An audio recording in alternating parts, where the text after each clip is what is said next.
প্রিয় ভিউয়ার্স, আবারও চলে আসলাম তোমাদের মাঝে বাছাই করা প্রশ্ন উত্তর নিয়ে হাজির হয়েছি। যে সকল প্রার্থীরা West Bengal police constable, KP constable, RPF constable, SSC, WPSC all competitive এক্সামের জন্য প্রিপারেশন নিচ্ছেন, তাদের ক্ষেত্রে কিন্তু আজকের এই ভিডিওটি ভেরি মোস্ট ইম্পর্টেন্ট হতে চলেছে। তাই ভিডিওটি স্কিপ না করে সম্পূর্ণটি দেখার জন্য অনুরোধ রইল। তার আগে বলবো, যে সকল ভিউয়ার্স এখনও পর্যন্ত আমার এই চ্যানেলটি সাবস্ক্রাইব করেনি তাদেরকে বলো প্লিজ অতি দ্রুত সাবস্ক্রাইব করে দিয়ে আমাদের পাশে থাকুন এবং বন্ধুদের মাঝে শেয়ার করে দিন। চলুন আজকের প্রথম প্রশ্ন জেনে নেওয়া যাক। আজকের প্রথম প্রশ্ন হলো, বুদ্ধদেবের গৃহত্যাগকে কি বলা হয়? ভেরি মোস্ট ইম্পর্টেন্ট প্রশ্ন। নির্বাণ, মহাপরিনির্বাণ, দিবাজ্ঞান, মহাভিনিষ্ক্রমণ। 1 নম্বর প্রশ্নের সঠিক উত্তর হয়ে যাবে option D is the right answer, মহাভিনিষ্ক্রমণ। তাহলে বুদ্ধদেবের গৃহত্যাগকে কি বলা হয়? মনে রাখবেন, মহাভিনিষ্ক্রমণ বলা হয়। Option D is the right answer. 2 নম্বর প্রশ্ন, বিখ্যাত স্থান হাইড পার্ক কোথায় অবস্থিত? ভেরি মোস্ট ইম্পর্টেন্ট প্রশ্ন। New York, Moscow, Paris, London. 2 নম্বর প্রশ্নের ক্ষেত্রে কিন্তু একেবারে সঠিক উত্তর হয়ে যাবে option C is the right answer, Paris.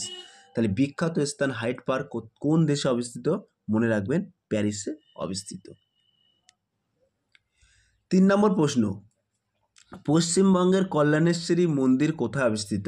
Tarakeswar, Bishnupur, Jhargram, Maithon. 3 নম্বর প্রশ্নের ক্ষেত্রে কিন্তু একেবারে সঠিক উত্তর হয়ে যাবে option D is the right answer, Maithon. 4 নম্বর প্রশ্ন, মানুষের দীর্ঘতম স্নায়ু কোনটি? Optic nerve, olfactory nerve, vagus nerve, sciatic nerve. 4 নম্বর প্রশ্নের ক্ষেত্রে কিন্তু একেবারে সঠিক উত্তর হয়ে যাবে option D is the right answer, sciatic nerve.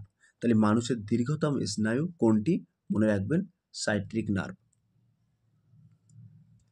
5 নম্বর প্রশ্ন, ভারতের কোন রাজ্যের লোকসভার আসন সংখ্যা সর্বাধিক? ভেরি মোস্ট ইম্পর্টেন্ট প্রশ্ন। পশ্চিমবঙ্গ, উত্তরপ্রদেশ, বিহার, গুজরাট। 5 নম্বর প্রশ্নের ক্ষেত্রে কিন্তু একেবারে সঠিক উত্তর হয়ে যাবে option B is the right answer, Uttar Pradesh. তাহলে ভারতের কোন রাজ্যের সবচেয়ে লোকসভার আসন সংখ্যা সর্বাধিক? মনে রাখবেন, উত্তরপ্রদেশের। Option B is the right answer. 6 নম্বর প্রশ্ন, ইন্ডিয়া আফটার নেহরু বইটির লেখককে? ভেরি মোস্ট ইম্পর্টেন্ট প্রশ্ন। খুশ বসন্ত সিং, মিনু মাসানি, কুলদীপ নায়ার, উপরের কেউই নন। 6 নম্বর প্রশ্নের ক্ষেত্রে কিন্তু একেবারে সঠিক উত্তর হয়ে যাবে option C is the right answer, Kuldip Nayar. তাহলে ইন্ডিয়া আফটার নেহরু বইটির লেখককে? মনে রাখবেন, Kuldip Nayar. Option C is the right answer. 7 নম্বর প্রশ্ন, গরবা নৃত্যশৈলী কোন প্রদেশে প্রচলিত? মহারাষ্ট্র, গুজরাট, উড়িষ্যা, হিমাচল প্রদেশ। 7 নম্বর প্রশ্নের ক্ষেত্রে কিন্তু সঠিক উত্তর হয়ে যাবে option B is the right answer, Gujarat. প্রশ্নটা কিন্তু এখানে ঘুরিয়ে করা হয়েছে। এখানে যদি বলতো গারবা ক্লাসিক্যাল ডান্স কোন রাজ্যে প্রচলিত, একদম সঠিক উত্তর হয়ে যাবে কিন্তু গুজরাট। 8 নম্বর প্রশ্ন, স্পঞ্জ কি?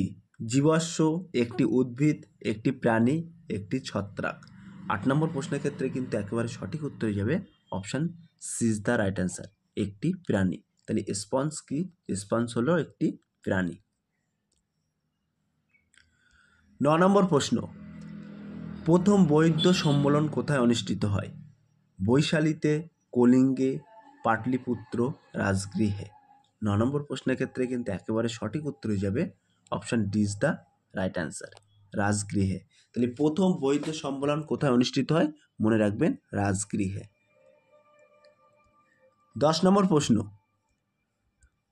সংবাদ সংস্থা রাইটার্স কোন দেশের? ভেরি মোস্ট ইম্পর্টেন্ট প্রশ্ন। ইউকে অর্থাৎ ইউনাইটেড কিংডম, ইউএসএ অর্থাৎ United state America, Australia, France. 10 নম্বর প্রশ্নের ক্ষেত্রে কিন্তু একেবারে সঠিক উত্তর হয়ে যাবে option A is the right answer, United kingdom. তাহলে সংবাদ সংস্থা রাইটার্স কোন দেশের? মনে রাখবেন, ইউকে। সো প্রিয় ভিউয়ার্স, ছোট্ট একটি অ্যানোয়েন্স, আমাদের ডেসক্রিপশান বক্সে হোয়াটসঅ্যাপ গ্রুপ লিঙ্ক এবং টেলিগ্রাম গ্রুপ লিঙ্ক দেওয়া আছে। যদি কেউ যুক্ত হতে চান আমাদের ওই লিঙ্কে সরাসরি ক্লিক করে যুক্ত হতে পারেন। নেক্সট প্রশ্ন দেখে নেওয়া যাক। অর্থাৎ 11 নম্বর প্রশ্ন। আজকের 11 নম্বর প্রশ্ন হলো, ভারতের কোন উপজাতির মানুষ সংখ্যায় সর্বাধিক? সাঁওতাল, ভিল, গোল্ডা, মুন্ডা। 11 নম্বর প্রশ্নের ক্ষেত্রে কিন্তু সঠিক উত্তর হয়ে যাবে option C is the right answer, গোল্ডা। তাহলে ভারতের বিভিন্ন উপজাতি আছে, তার মধ্যে কোন উপজাতির মানুষ সর্বাধিক? মনে রাখবেন গোল্ডা। 12 নম্বর প্রশ্ন, ক্লোরোফিলে কোন ধাতু পাওয়া যায়? ভেরি মোস্ট ইম্পর্টেন্ট প্রশ্ন। Iron, zinc, cobalt, magnesium. 12 নম্বর প্রশ্নের ক্ষেত্রে কিন্তু একেবারে সঠিক উত্তর হয়ে যাবে option D is the right answer, magnesium.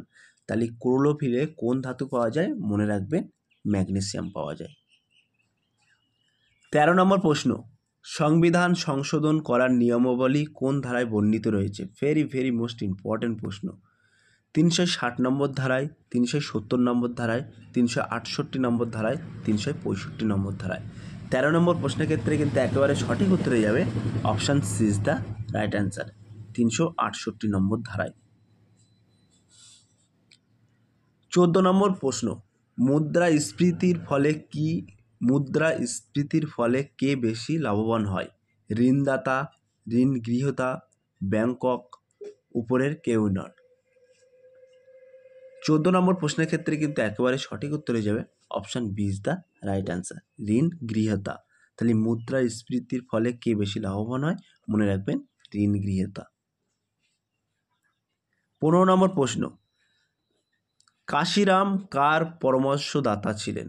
মায়াবতীর, Uma ভারতীর, Mamata ব্যানার্জির, নীতিশ কুমারের। 15 নম্বর প্রশ্নের ক্ষেত্রে কিন্তু একেবারে সঠিক উত্তর হয়ে যাবে option A is the right answer, মায়াবতীর। 16 নম্বর প্রশ্ন, ভারতের সবচেয়ে শিল্পোন্নত রাজ্য হলো? গুজরাট, মহারাষ্ট্র, মধ্যপ্রদেশ, তামিলনাড়ু। 16 নম্বর প্রশ্নের ক্ষেত্রে কিন্তু একেবারে সঠিক উত্তর হয়ে যাবে option B is the right answer, Maharashtra.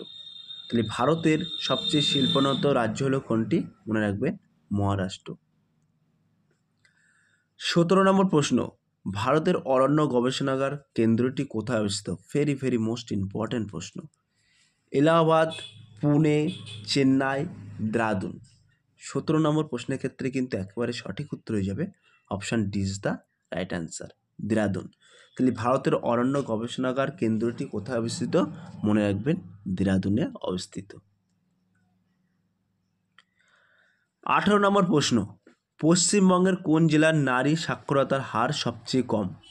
Bankura, Malda, উত্তর দিনাজপুর, পুরুলিয়া। 18 নম্বর প্রশ্নের ক্ষেত্রে কিন্তু একেবারে সঠিক উত্তর হয়ে যাবে option D is the right answer, Purulia. তাহলে পশ্চিমবঙ্গের ইতিমধ্যে কিন্তু পুরুলিয়া জেলার নারী সাক্ষরতার হার কিন্তু সবচেয়ে কম, মনে রাখবেন। 19 নম্বর প্রশ্ন, ব্লক স্তরের পঞ্চায়েতি রাজ প্রতিষ্ঠানকে কি বলা হয়? ভেরি মোস্ট ইম্পর্টেন্ট প্রশ্ন। গ্রাম পঞ্চায়েত, পঞ্চায়েত সমিতি, জেলা পরিষদ, কোনোটি নয়। 19 নম্বর প্রশ্নের ক্ষেত্রে কিন্তু একেবারে সঠিক উত্তর হয়ে যাবে option B is the right answer, panchayat সমিতি। তাহলে ব্লক স্তরে পঞ্চায়েতি রাজ প্রতিষ্ঠানকে কি বলা হয়? মনে রাখবেন পঞ্চায়েত সমিতি বলা হয়। 20 নম্বর প্রশ্ন, অর্থাৎ আজকের লাস্ট প্রশ্ন, মুঘল সম্রাটদের মধ্যে সুন্নিদের কাছে কে ছিলেন জিন্দা পীর? আকবর, ঔরঙ্গজেব, বাবর, হুমায়ুন। সুন্নি বলতে এখানে বোঝায় মুসলমানদের মধ্যে দুটি সম্প্রদায় আছে, একটি হচ্ছে শিয়া, একটি হচ্ছে সুন্নি। সেই সুন্নিদেরকে কিন্তু এখানে বোঝানো হয়েছে, বলা হয়েছে মুঘল সম্রাটদের মধ্যে সুন্নিদের কাছে কে ছিলেন জিন্দা পীর? আকবর, ঔরঙ্গজেব, বাবর, হুমায়ুন। সো প্রিয় ভিউয়ার্স, এই প্রশ্নটি তোমাদের জন্য হোমওয়ার্ক থাকলো, তোমরা সঠিক উত্তরটি বেছে নিয়ে কমেন্ট সেকশন বক্সে কমেন্টের মাধ্যমে জানিয়ে দিও। সো প্রিয় ভিউয়ার্স, এই ছিল আজকের টপিক ভিডিওটি। যদি ভিডিওটি ভালো লেগে থাকে প্লিজ লাইক, কমেন্ট এবং শেয়ার করে দিন বন্ধুদের মাঝে। ফিরে আসছি আগামী দিনে তোমাদের জন্য নতুন একটি টপিক ভিডিও নিয়ে।